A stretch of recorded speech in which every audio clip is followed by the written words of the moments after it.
Cambodia rejects U.S. war debt, People's Bank of China injects billions into the system, and what does $20 trillion actually look like? Here is your collapse news for March 22nd, 2017.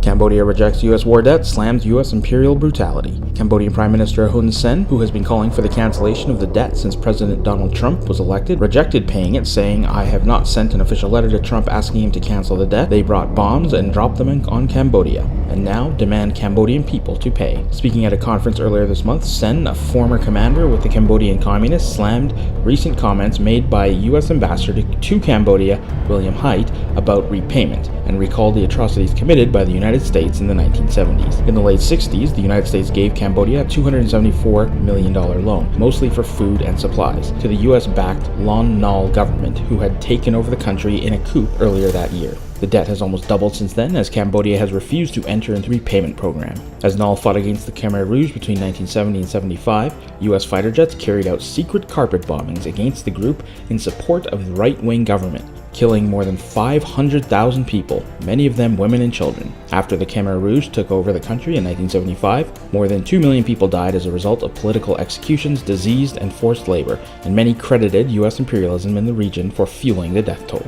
People's Bank of China injects hundreds of billions into Chinese banks after sudden defaults in interbank payments.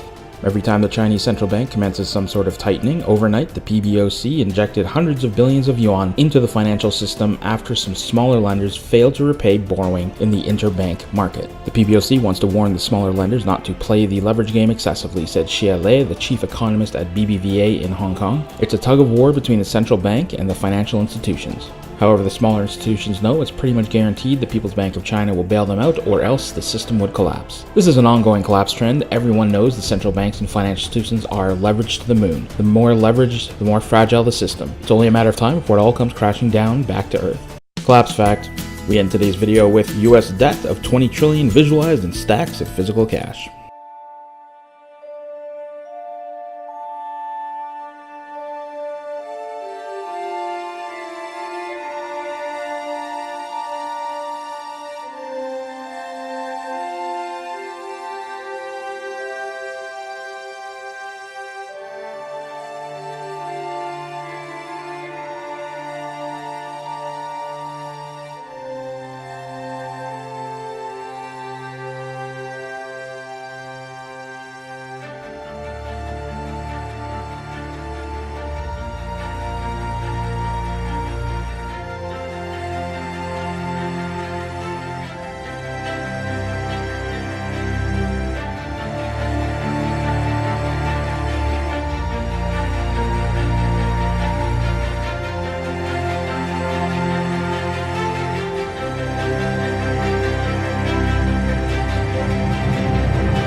Thank you so much for watching, and don't forget to sign up for our mailing list so we can send you collapse alerts as they happen.